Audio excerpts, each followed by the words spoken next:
आनंद भैया, दिनेश जी के घर खबर पहुंचा दिए हैं, पर आप देखो।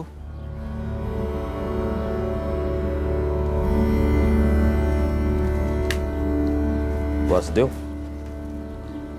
दिनेश भाई के यहाँ संदेशा गया तो है, लेकिन वो अम्मा जी के अंतिम दर्शन करने नहीं आएंगे। आनंद जी, हमारे साले दिनेश बेटे हैं अम्मा जी के। अंतिम दर्शन तो क्या, अंतिम संस्कार भी तो उन्हीं को करना है। नहीं आएंगे, मानो मेरी, एक बार अनीता जी से पूछ लो, कब तक इंतजार करना है? सरपंच है हमारी और उनका हुक्म हम पंचों के सर आंखों पर।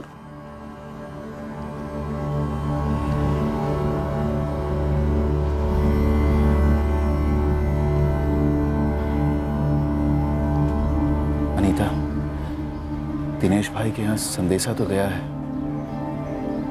पर उनकी अब तक कोई खबर नहीं। आएंगे,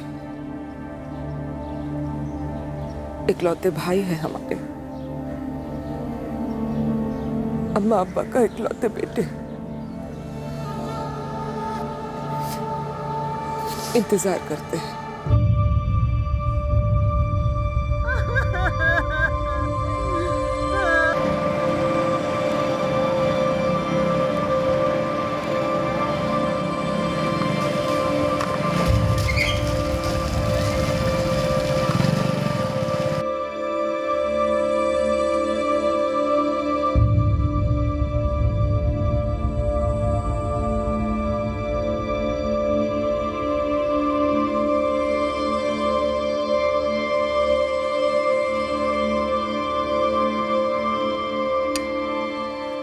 अम्मा गई तो जा रहे हैं ना आप? क्यों जाए? ताकि अनीता और वासुदेव इज्जत उतारे हमारी, नीचा दिखाए हमें। आज के दिन ये सब भूल जाइए जी। अम्मा जी को अग्नि देना आपका धर्म है और हक भी। नाम का हक है हमारा। ऐसा ना सोचिए जी, हक होने से मिलता नहीं है, हक तो जताना पड़ता है, और जो जरूरत पड़े तो छीनना भी पड़ता है, वरना इस एक हक के साथ बाकी के सारे हक भी छीन सकते हैं। समझ रहे हैं ना आप हमारी बात? छत्तीसगढ़ के जगदीशपुर की निवासी नर्मदा साहू चल बसी थी, लेकिन उनका बेटा दिनेश साहू उनके अंतिम संस्कार में शरीक नहीं हो रहा था। दिनेश साहू के दिल में अपनी मां की मौत के दुख से ज्यादा अपनी बहन अनीता गौर के प्रति शिकवा था। इस शिकवे ने, इस गुस्से ने दिनेश साहू में एक बड़ा अजीब सा भय पैदा किया था। आखिरकार शिकवे का यह बीज बोया कब गया था, और अब सवाल यह था कि बैर और गुस्से का यह पेड़ कितना बड़ा होने जा रहा था।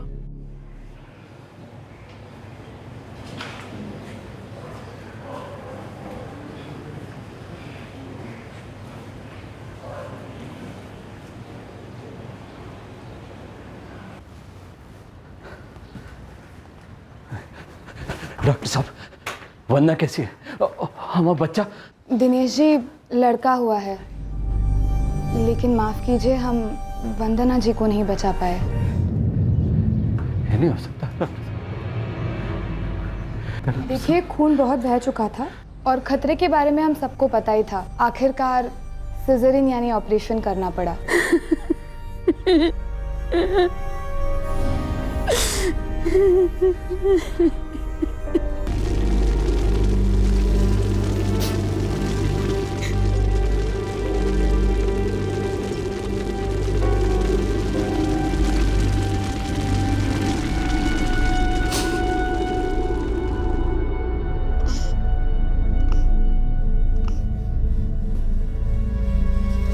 दिनेश, क्या है? हमें पता है बेटा, तुम्हारा दिल नहीं है, फिर भी बच्चे का नामकरण तो होगा ही ना। देख, घर के लोग ही रहेंगे, छोटी सी पूजा होगी। अरे हमने कोई नाम वाम नहीं देना, हमने तो इसकी शक्ल तक नहीं देखनी। ऐसी बात मत कर, ये तेरा बच्चा है, ये मासूम बच्चा वंदना की मौत का जिम्मेदार नहीं है। तो कौन जिम्मेदार है? हम। जो भाग में लिखा हुआ होता है ना, वही होता है। तो ही है मेरी वंदना का भाग, वंदना का भाग उसे ही खा गया, मनहूस कहेगा। दिनेश,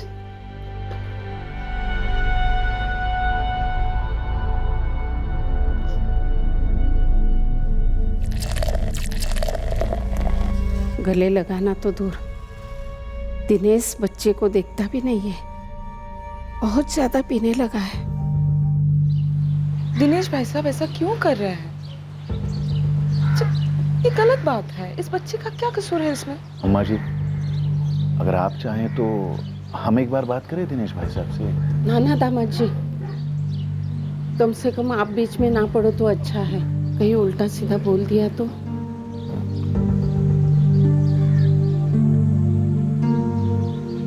नामकरण का क्या सोचा अम्मा? मैंने नाम सोच लिया, प्रसाद। प्रसाद साहू, मेरा पोता प्रसाद।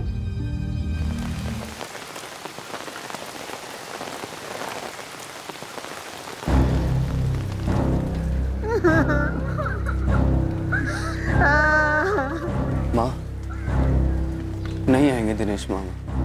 कैसे आ सकते हैं? इतना सब जो हुआ। जो हुआ सो हुआ। अरे दिनेश भैया के बिना अम्मा जी का दाह संस्कार कैसे हो सकता है?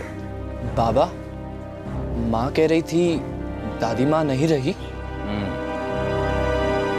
न्योता भेजा अंतिम संस्कार का। अरे अपनी माँ को अग्नि हम ही दे सके, हमारा हक है। हमारा हक किसी के न्योते का मोहताज नहीं है। दिनेश, थूक दे गुस्सा। प्रसाद को तेरी जरूरत है और आगे भी तू ही इसका सब कुछ होगा। मैं रहूँ या ना रहूँ, इसे पढ़ाना है, पाल पोस कर बड़ा करना है, इसकी शादी करानी है। हम शादी कर रहे हैं। हमारा एक दोस्त है, उसकी जान पहचान में एक लड़की है, तो उनके माँ बाप से भी बात हो गई है। हम भी मिले हैं उससे। जयश्री नाम है, पसंद है हमें। उसे पता है तुम्हारी शादी हुई थी, पहले एक बच्चा है। जयश्री, जयश्री,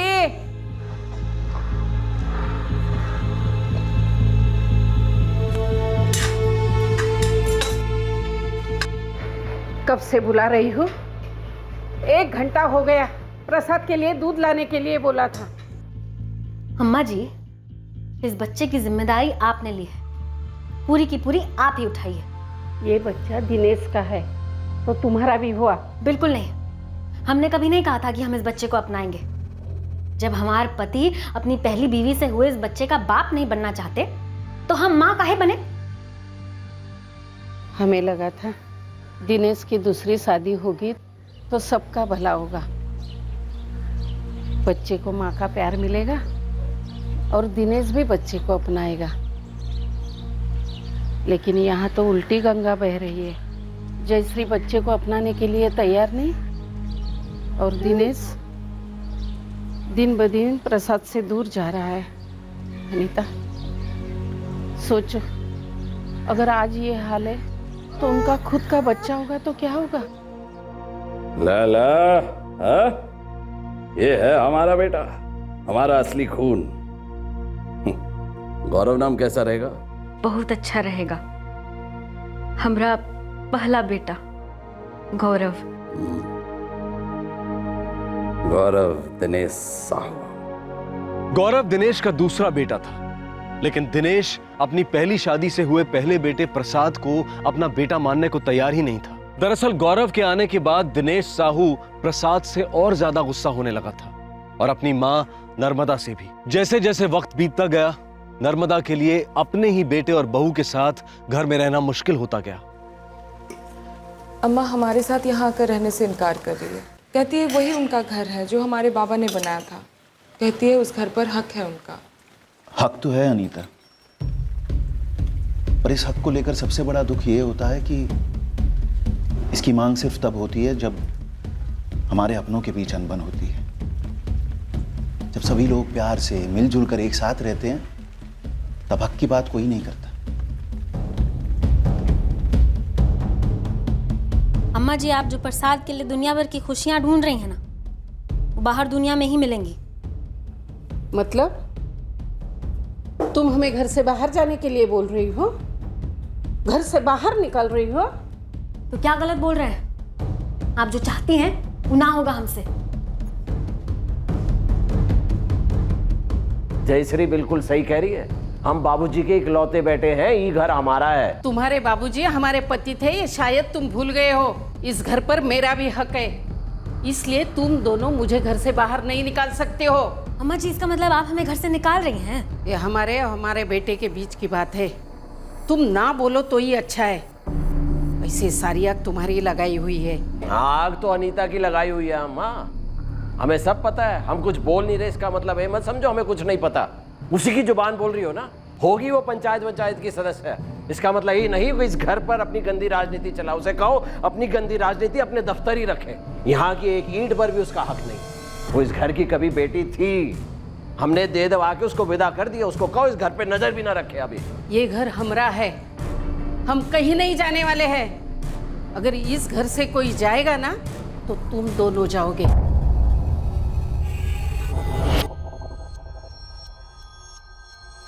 अम्मा जी ऐसा बोलेंगी हमने कभी सोचा भी ना था। अम्मा नहीं बोल रही है जयश्री, अनीता बोल रही है। अनीता अम्मा को कठपुतली की तरह नचा रही है और उसकी डोर वासुदेव के हाथ में। वो हमारा सब कुछ हड़पना चाहता है। और आप प्रसाद की बात भूल रहे हैं। इतना याद रखिएगा, हम अपने खून से लिखकर दे सकते हैं आपको। जब तक अम्मा जी प्रसाद की परवरिश कर रही है ना, तब तक उसका हक, उसका ये, उसका वो कहते कहते सब कुछ हड़प लेंगी। जो आपके हिस्से का है वो भी हड़प लेंगी, और फिर हमारे गौरव के हिस्से का हक भी। वो तो हम होने नहीं देंगे। अम्मा, ये तुम्हारी उम्र है ये सब झेलने की? और प्रसाद भी ऐसा कब तक रहेगा? हमें नहीं पता अनीता, बस इतना जानती हूँ, जिंदगी भर दिनेश अपनी मनमानी नहीं कर सकता। उसको अकल भी कैसे आएगी? उसकी पत्नी जयश्री उसके दिल में जहर भरती है। अम्मा, उन दोनों को अपना समझ लेने दो। तुम बस हमारे साथ हमारे घर चलो। प्रसाद को हम दोनों मिलकर पालेंगे, हम और वासुदेव। अम्मा, जैसे रितेश और प्रीति हमारे बच्चे हैं, वैसे ही प्रसाद हमारा तीसरा बच्चा होगा। हमने बात कर ली है वासुदेव से, वो भी राजी हैं। कोई बेटी के घर ऐसे रहता है? और प्रसाद अपना घर छोड़कर क्यों जाएगा? वो इस घर का वारिस है। हाँ, लेकिन वो तो बात की बात है ना अम्मा। ऐसी माहौल में प्रसाद नहीं पल सकता। और ये क्या बेटी का घर रट लगाई हुई हो? ये सब दकियानूसी बातें हैं अम्मा। आज की तारीख में तुम्हारी बेटी पंचायत की सदस्य है। कभी सोचा था ये दिन देखोगी? जमाना बदल गया है अम्मा। काश तेरे भैया का दिल बदलता, वो प्रसाद को अपना लेता, उसको अपना हक देता। इस वक्त हम तुमसे अपना हक मांग रहे हैं अम्मा, बेटी होने का हक। जैसे दिनेश भैया का तुम पर हक है, वैसे हमारा भी है। अम्मा, हमारा भी मन करता है कि हम तुम्हें खुश रखें। हमारा भी हक बनता है कि हम तुम्हारा देखभाल करें जिंदगी भर। देखो अनीता, अगर अम्मा जी हमारे साथ नहीं रहना चाहती तो एक रास्ता है, वो हमारे साथ नहीं पर हमारे पास तो रह सकती है।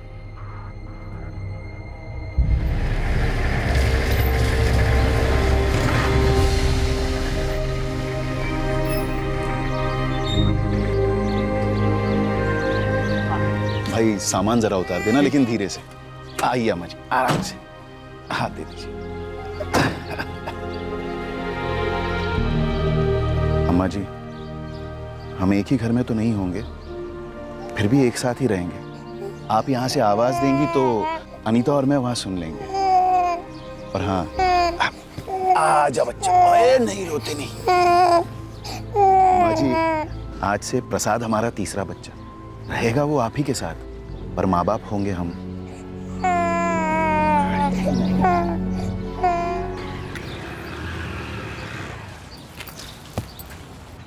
अम्मा जी घर छोड़कर चली गई। क्या? कहाँ चली गई? वो अनीता और वासुदेव के साथ चली गई।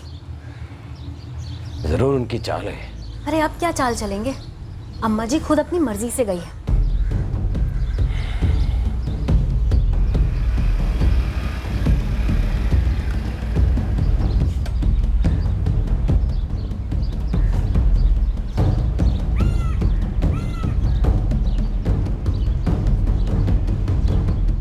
भाई दिनेश, मैंने सारे रिकॉर्ड 3 बार चेक किया है।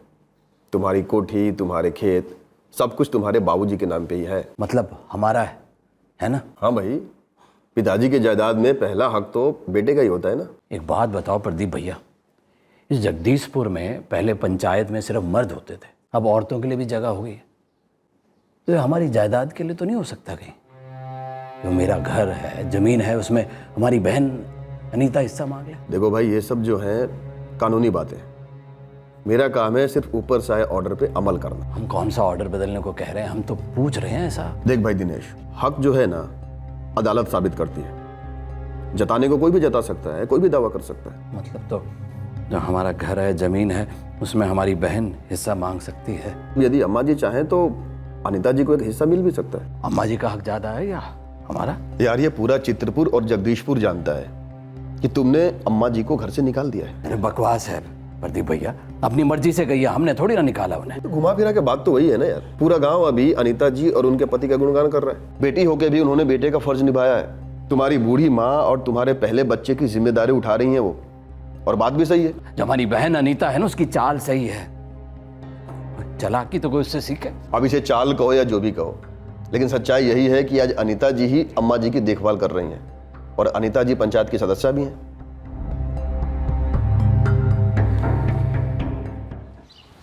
बिल्कुल नहीं। एक बार कह दिया ना तुम तीनों से, स्कूल जाते समय कोई कुल्फी नहीं खाएगा, आते समय सोचेंगे। लेकिन बाबा, आते समय तो पिस्ता वाली खत्म हो जाती है। बाबा, हम लोग स्कूल जाने से पहले ही कुल्फी खा लेंगे और मुंह भी पोंछ लेंगे। फूफा जी, पहले छोटी वाली कुल्फी लेंगे, फिर बड़ी वाली ले देना। अब तुम तीनों है ना, चुप रहो। छोटी वाली कुल्फी खानी है तुम तीनों को।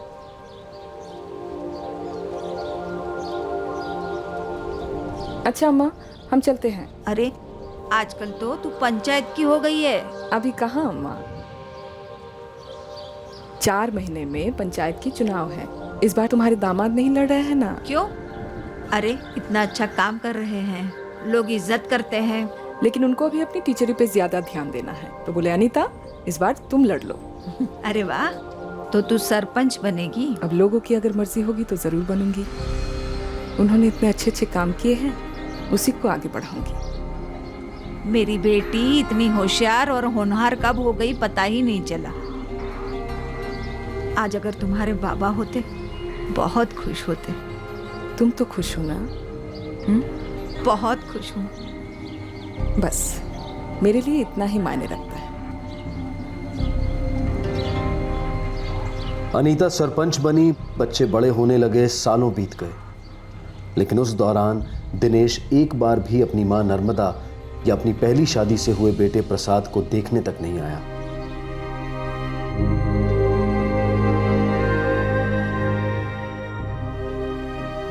अनीता,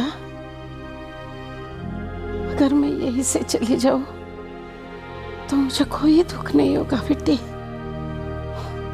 खुशी खुशी चली जाऊंगी। क्यों ऐसी बातें करती हो? हैं? कुछ नहीं होगा तुम्हें, ठीक हो जाओगी अम्मा। लोग कहते हैं कि तू मेरा असली बेटा है, लेकिन मैं कहती हूँ हर माँ बाप को तेरी जैसी बेटी मिले। आप ठीक कह रही हैं। गांव में सभी कहते हैं बेटी हो तो अनीता जैसी। गांव का उद्धार एक तरफ और अम्मा जी का सम्मान एक तरफ।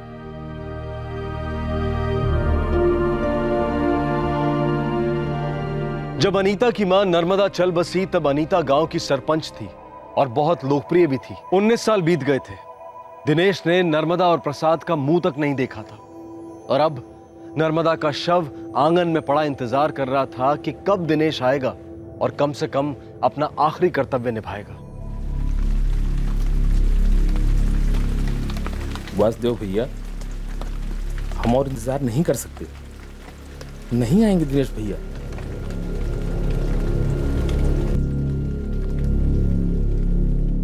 हम भी देखते हैं हमारे बिना अंतिम संस्कार कैसे होता है। अरे माँ की चिता को अग्नि देना बेटे का ही हक होता है। अरे हमारे हक के बारे में कौन पूछ रहा है? 19 साल हो गए, एक बार भी कोई आया मिलने? उल्टा अम्मा जी की खबर भी किसी गांव वाले के हाथ भिजवा दी। देख लीजिएगा, अग्नि भी कोई और ही देगा। इकलौते बेटे हैं अम्मा बाबूजी के। बाबूजी को अग्नि हम ही दिए थे, अम्मा जी को अग्नि हम ही देंगे। हमारा अधिकार है, हमसे कोई छीन नहीं सकता। राम नाम सत्य है, राम नाम सत्य है, राम नाम सत्य है, राम नाम सत्य है।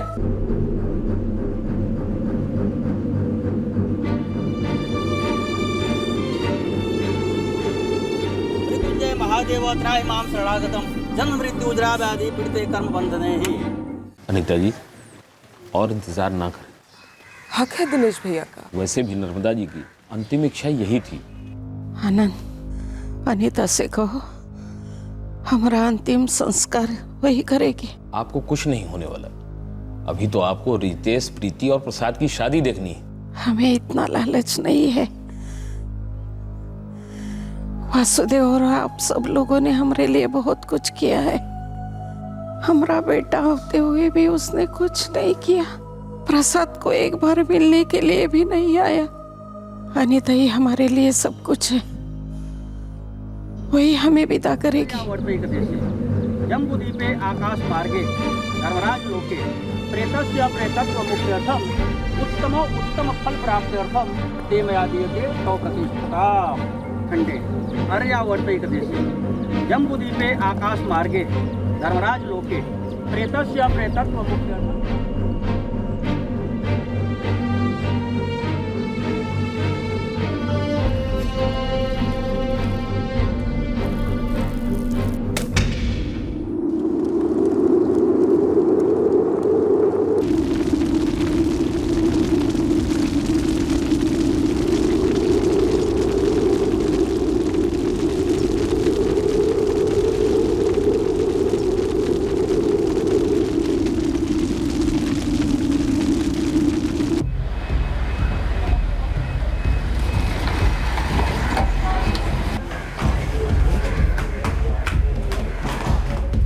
दादी का अंतिम संस्कार हो गया।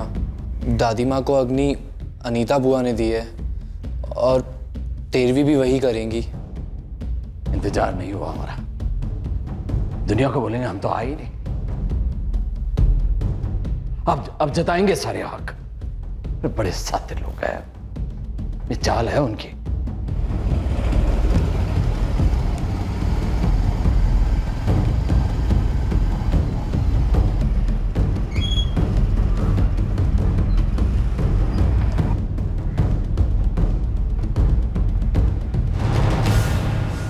पिछले 19 सालों से तुम एक ही सवाल बार बार पूछते आ रहे हो कि बाबूजी की जायदाद की कागजात में कोई बदलाव हुआ है कि नहीं। जब अपना खून दुश्मन हो जाता है ना भैया, संभल कर चलना पड़ता है। संभल कर कहां तक जाओगे मेरे भाई?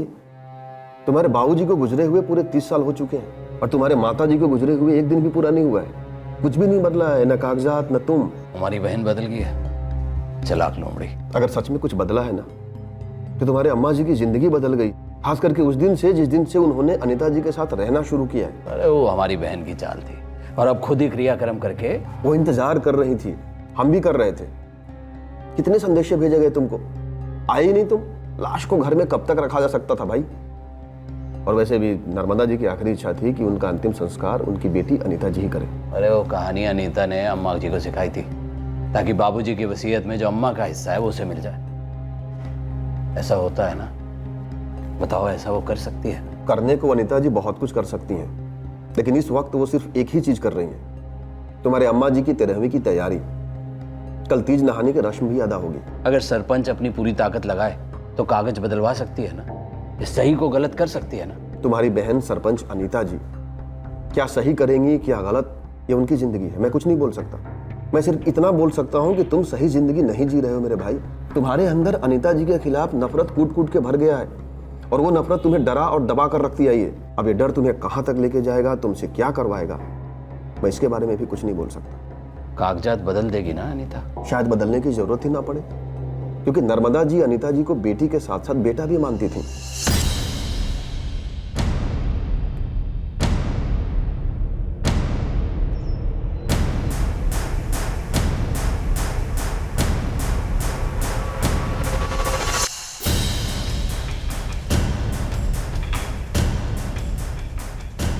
तीसरे दिन की रस्म को पूरा करने घर के सभी पुरुष निकल पड़े।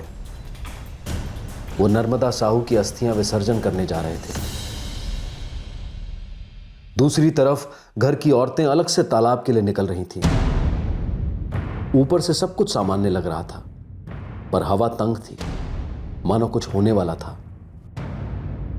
वो लोग अस्थियां बहाने जा रहे हैं, आप जा रहे हो? आज तो काफी कुछ भरेगा।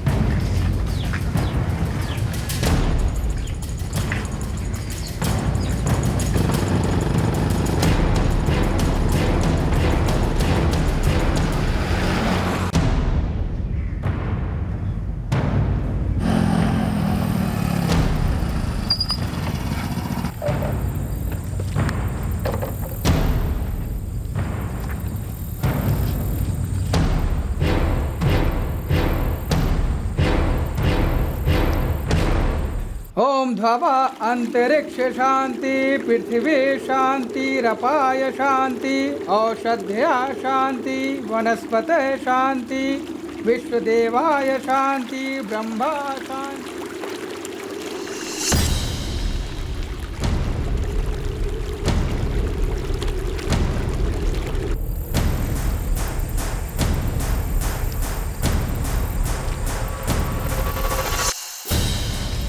हो रही है नीता, देख देख, सबसे आगे जा।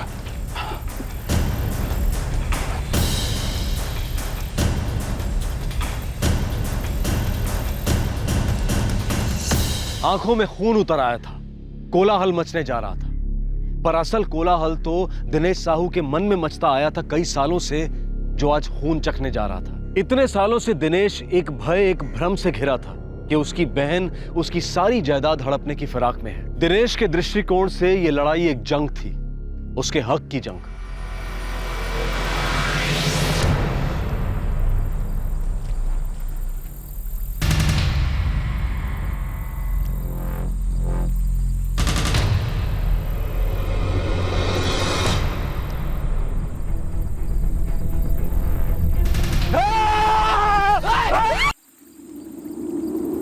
वासुदेव भैया, वासुदेव भैया, वासुदेव भैया, भैया भैया जल्दी चलिए, वहाँ सरपंच जी पे हमला हुआ है। क्या? किसने किया हमला? वो बाकी औरतों के साथ यहाँ पे आने के लिए निकली थी, तभी दिनेश भैया उनके लड़के गौरव ने कुल्हाड़ी से वार कर दिया। चाकू भी था, बहुत खून बह रहा है सरपंच जी का।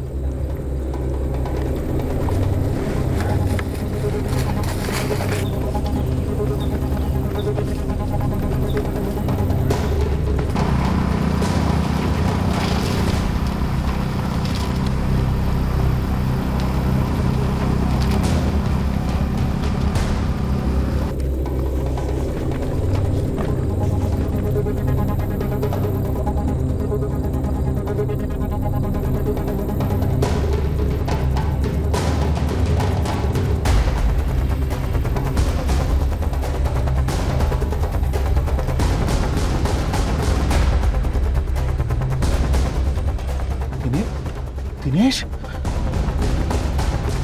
वो रहा दिनेश।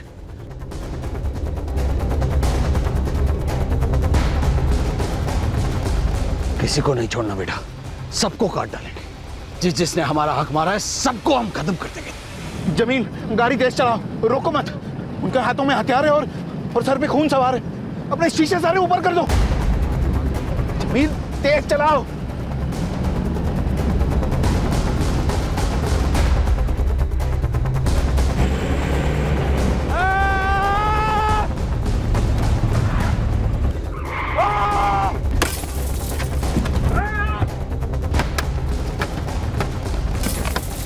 ये दिनेश पागल हो गया है।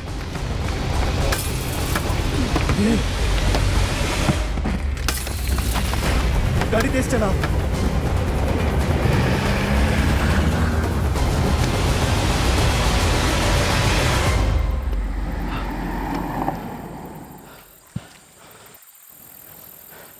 बेटा निकलना होगा, यहाँ रुक नहीं सकते।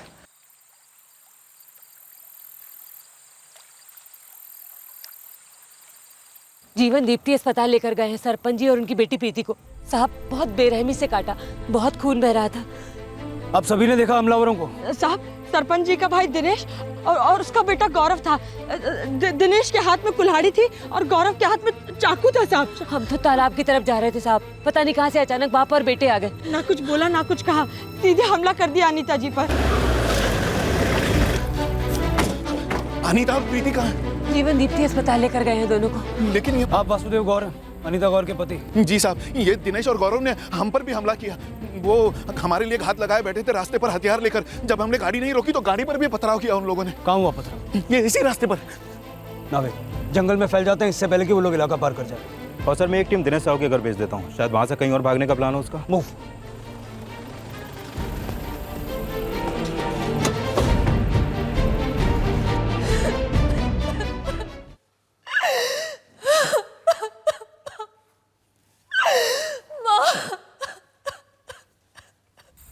सब लोग गन्स के साथ रेडी रहो और चारों तरफ फैल जाओ।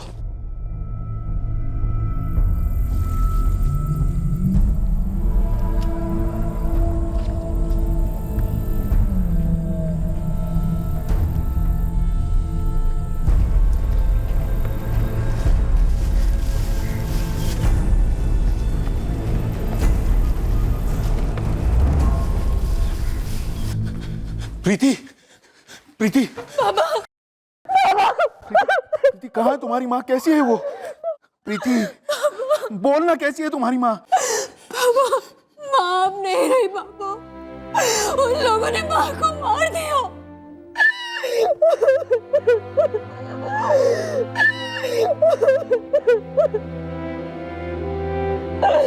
वासुदेव जी, हमने पूरी कोशिश की जल्द से जल्द यहाँ लाने की, लेकिन बहुत देर हो चुकी थी।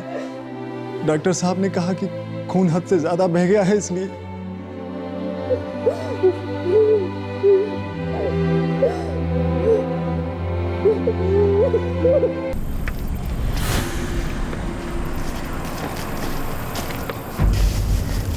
कुछ सुना?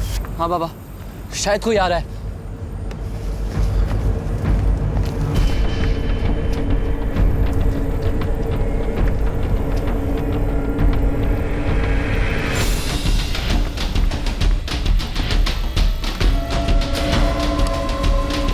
दिनेश और गौरव हथियार फेंक दो, सरेंडर कर दो।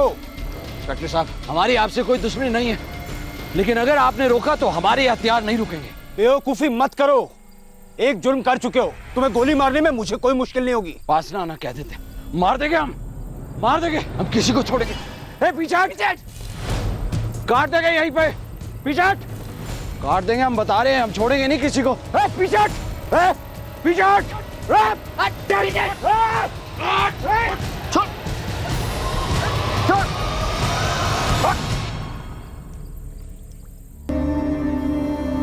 दिनेश साहू, तुम दोनों अपने मकसद में कामयाब हो गए हो। अनीता जी, तुम्हारी बहन हॉस्पिटल में चल बसी है, अब चार्ज हत्या का लगेगा। हमें चार्जवाज से कोई मतलब नहीं है इंस्पेक्टर साहब। रत्ती भर गलत नहीं किया, जो किया बिल्कुल ठीक किया। औरत ही ऐसी थी वो औरत बहन थी तुम्हारी, जिसने न सिर्फ तुम्हारी माँ की देखभाल की, तुम्हारे बड़े बेटे की भी जिम्मेदारी उठाई। 19 साल से सुनते आ रहे उसने हमारी सारी जिम्मेदारी उठाई। कोई ये नहीं जानता कि ये सब उसकी साजिश थी। उसने जानबूझकर ये किया ताकि वो हमसे सब कुछ छीन सके जो कुछ हमारा था। हमारी अम्मा को भी हमसे छीन लिया। किसी ने कुछ नहीं किया दिनेश, पूरे 19 साल तक तुम अपनी अम्मा और अपने बड़े बेटे से नहीं मिले। अनीता की चाल थी, लोमड़ी थी, लोमड़ी दूर का सोचती थी, दुनिया को जताना चाहती थी कि वो बेटी और बेटे दोनों का फर्ज निभा सकती है। हमारे बारे में झूठी झूठी बातें फैला दी। ऊपर से सरपंच थी, क्या कुछ नहीं किया उसने हमें हमारी अम्मा और हमारे बेटे से अलग करने के लिए, जायदाद से अलग करने के लिए। माँ को अग्नि देने का अधिकार भी हमसे छीन लिया। वो अधिकार सिर्फ हमरा था, हमरा। बकवास बंद करो दिनेश, हमने सारी पूछताछ कर ली है। तुम्हें संदेशा भेजा गया था, तुम्हारे घर आदमी भी भेजा गया था, पूरे 3 घंटे तक तुम्हारा इंतजार किया गया था, लेकिन तुम नहीं आए। गुस्सा थे हम उन लोगों पर। वो हमारे सारे हक छीनना चाहती थी, सारे अधिकार हमसे छीनना चाहती थी। तुम पागल हो गए हो दिनेश, मन गढ़ंत कहानियां बना रहे हो। हम पागल नहीं हुए। तहसीलदार दफ्तर जाकर कागज की छानबीन कर लो, वहीं से हमें पता चला जो औरत हमें हमारी माँ और बेटे से अलग कर सकती है, जो माँ को अग्नि देने का हमारा हक छीन सकती है, वो कुछ भी कर सकती है। वो जायदाद के कागज बदल सकती है, वसीयत बदल सकती है। हमें अनीता को मानने का बुरा नहीं लग रहा, हमें तो बुरा लग रहा है कि हम वासुदेव के टुकड़े नहीं कर सके। बड़ा आदर्शवादी मास्टर समझता है आपको, लालची चोर। उसकी भी नजर थी हमारी जायदाद पर। सर मैं उसे क्यों भड़काऊंगा? इससे मेरा क्या फायदा होता? वो 19 साल से इसी दर्द में जी रहा था कि अनीता जी एक न एक दिन उसकी जमीन और उसकी कोठी अपने नाम कर लेगी। लेकिन उसने तो कहा कि तुमने उससे कहा कि वो ऐसा करने वाली है। मैं ऐसा क्यों कहूंगा? मेरा इससे कोई मतलब नहीं है। हाँ, मैं आपको एक बात बता सकता हूं कि उसके दिमाग में ना एक वहम बैठ गया था। तो तुमने कभी उसको डराया नहीं, कभी आगाह नहीं किया कि वो ऐसा कर सकती है? बिल्कुल नहीं सर। और फर्ज कीजिए मैंने कभी कुछ ऐसा बोल भी दिया होगा, तो क्या एक आदमी इतना बेवकूफ हो सकता है कि उसे सच मान के अपनी बहन की हत्या कर दे? सर कोई पागल बाप ही होगा जो खुद की जिंदगी ऐसे बर्बाद कर दे और अपने बेटे की भी। क्यों किया तुमने ऐसा? करना पड़ा। अम्मा को अग्नि देने का हक छीन लिया था हमसे। बैठे बैठे जायदाद मिल जाती उसे। अरे ऐसे कैसे मिल जाती उससे जायदाद? सब कुछ तो हमार ही था ना। अम्मा जी के जाने के बाद तुम्हारा हो जाता, और तुम्हारे जाने के बाद हमारे गौरव को। लेकिन देखो तुमने क्या कर दिया, खुद तो डूबे, हमारे गौरव को भी ले डूबे।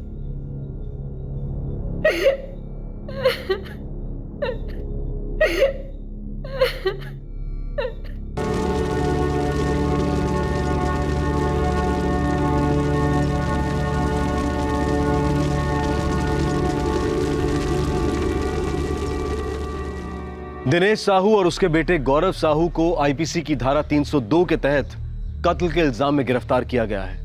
इस वक्त दोनों न्यायिक हिरासत में हैं। इस हत्याकांड ने सारे गांव को झकझोर कर रख दिया। अनीता गांव की सरपंच थी और इस गांव के हर घर से उसका रिश्ता था। अनीता ने गांव के उद्धार के लिए भरपूर मेहनत की थी और साथ ही ना सिर्फ उसने अपनी फैमिली की देखभाल की, बल्कि अपने भाई की पहली पत्नी वंदना से हुए बेटे प्रसाद को भी अपने बेटे की तरह पाला और अपनी बूढ़ी मां की पूरी जिम्मेदारी अपने मजबूत कंधों पर ली। दूसरी ओर दिनेश एक ऐसे डर और वहम का शिकार था जिसका कोई आधार नहीं था। अपने हक को लेकर तो दिनेश काफी उत्तेजित हो जाता था, लेकिन वही जोश उसने अपनी जिम्मेदारियों के प्रति कभी नहीं दिखाया। 19 सालों में दिनेश अपनी मां और अपने पहले बेटे प्रसाद को देखने कभी नहीं आया और इस बात का गवाह पूरा गांव था।